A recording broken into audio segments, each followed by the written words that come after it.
जंतर मंतर पर 36 दिनों तक चले तांडव के बाद अब तिलचट्टों का इलाज भी शुरू हो गया है। जिन्होंने प्रधानमंत्री, सेना और सनातन पर गंदी गालियां बकी, वही अब सोशल मीडिया पर माफी मांग रहे हैं। घर से निकले तो मोदी को गाली, थोड़ा आगे बढ़िए तो भाषा बदल गई और अब जनता, सड़क, मेट्रो जहां मौका मिल रहा है वहां पर इनका खुला इलाज हो रहा है। देखिए।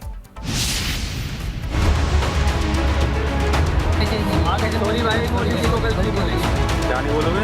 आगे से कुछ भी नहीं बोला। जिस सख्त मांग के साथ 36 दिनों तक जंतर मंतर पर कॉकरोच छाप ने तांडव मचाया, भाड़े के गुंडों से पुलिस को पिटवाया, छात्रों का ब्रेन वॉश कर सड़कों पर उतारा, देश, सेना और सरकार को गाली दिलवाई, अब उनका इलाज हो रहा है।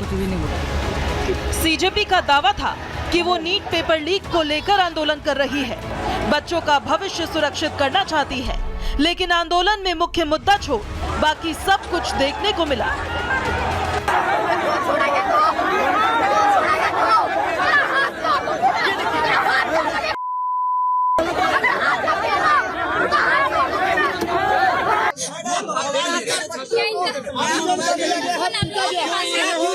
बहुत मारेंगे हमको, बहुत मार रही है ये हम लोग को बिना फालतू का, पूरा हाथ।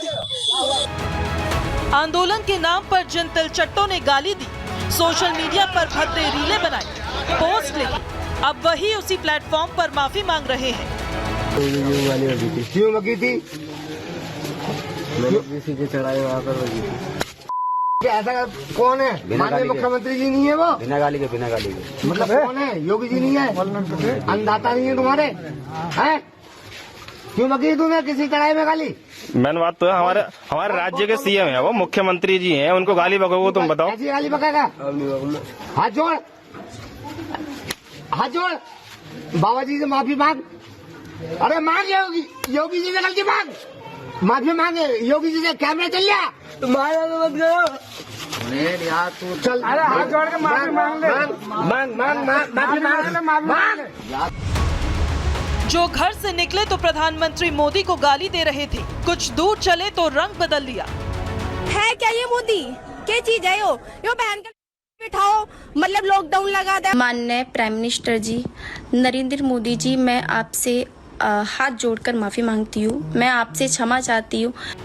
सेना और सनातन को गाली देने वाले, मीम और रील बनाने वाले भी डरे हुए हैं। सब एक एक कर सामने आ रहे हैं और माफी मांग रहे हैं। वाह! नीला टॉयलेट के लिए और लाल बाथरूम के लिए पेश है काला है नए लाइम फ्रेश की खुशबू में। फर्स्ट ऑफ ऑल मैं आर्मी वालों से माफ़ी मांगना चाहती हूँ, और मैं ये किसी के दबाव में आके या किसी का कमेंट पढ़ के या मुझे किसी ने बोला है इसलिए मैं आई हूँ, नहीं, मुझे खुद से एहसास हुआ है इसलिए मैंने ये सोचा भी नहीं था ये जितना ज़्यादा सर्कुलेट होगा। बट आफ्टर 1 घंटे बाद जब मैंने उस वीडियो को डिलीट कर दिया था, ये 4-5 दिन पहले की बात है, तो मीम पेज वालों ने उस वीडियो को डाउनलोड करके उसको सर्कुलेट करना स्टार्ट कर दिया। और मैंने कुछ मीम पेज वालों से बात किया कि ये डिलीट कर दो क्योंकि मुझे पता मैंने गलती की है, बट उन्होंने ये बताया कि उनको पैसे मिले हैं इसलिए वो डिलीट नहीं करेंगे। और उन्होंने मेरी वीडियोस को इतना ज़्यादा वो किया, मेरी सारी आईडी, मेरी पूरी फैमिली को उसमें इन्वॉल्व कर दिया। ये वो तिलचट्टे हैं जो सीजेपी के आकाओं के बहकावे में आ गए, गाली दी, अब शब्द बोले, लेकिन अब जब इन तिलचट्टों का भूत उतर रहा है तो ये माफी पर उतर आए हैं। कुछ तो माफी मांग रहे हैं, लेकिन जो नहीं मांग रहे उनका जनता खुलेआम इलाज कर रही है। सड़क हो या मेट्रो हो, तिलचट्टों की बेहिसाब पिटाई हो रही है। सड़क पर हो रहे तिलचट्टों के हिसाब के बाद इनका सरदार तिलमिला गया है। कॉकरोच की पिटाई पर फिर से सड़क पर उतरने की धमकी दे डाली है। दीप के प्रदर्शनकारियों को बचाने के लिए चेतावनी दे रहा है, तो वहीं सुप्रीम कोर्ट के उस आदेश को भी चुनौती देने की कोशिश की जिसमें सुप्रीम कोर्ट ने कहा था जिनका आपराधिक रिकॉर्ड नहीं है सिर्फ उसे ही रिहा करें। लेकिन सीजेपी का सौरभ दास अब सुप्रीम कोर्ट पर भी टिप्पणी कर रहा है, कह रहा है कि सरकार अपने फायदे के लिए सुप्रीम कोर्ट का राजनीतिकरण कर रही है। जो अपने भविष्य के लिए प्रोटेस्ट कर रहे थे, अपने फ्यूचर के लिए प्रोटेस्ट कर रहे थे, उनको कोई मजा नहीं आ रहा था। लाठियां खाई है 20 जुलाई को। अगर सरकार का उससे भी मन नहीं भरा है, अगर इतना सारा खून बहाकर भी सरकार का मन नहीं भरा है और वो बच्चों को ऐसे ही परेशान करती रही, तो हम फिर से सड़क पर उतरेंगे और जल्दी उतरेंगे। जितने भी प्रोटेस्टर्स हैं जिनको टारगेट किया जा रहा है या फ्यूचर में जाके उनको टारगेट किया जाएगा, उनको हम लोग बचाएंगे, उनको हम लोग अकेला नहीं छोड़ेंगे। तो सरकार को मैं बता देना चाह रहा हूं कि आप ऐसा विश्वासघात मत करिए किसी भी युवा के साथ। आपने जो वादा किया है वो आप फुलफिल करिए।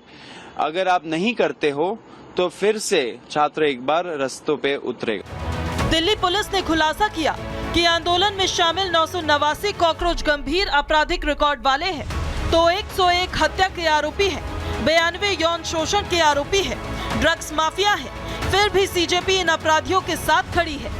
लेकिन देश के युवाओं को समझ आ गया है कि जो सेना, सनातन और प्रधानमंत्री का अपमान करेगा उसका ऐसा ही इलाज होगा, क्योंकि अब तिलचट्टों का सफाया शुरू हो चुका है। Bureau report, Republic Bharat.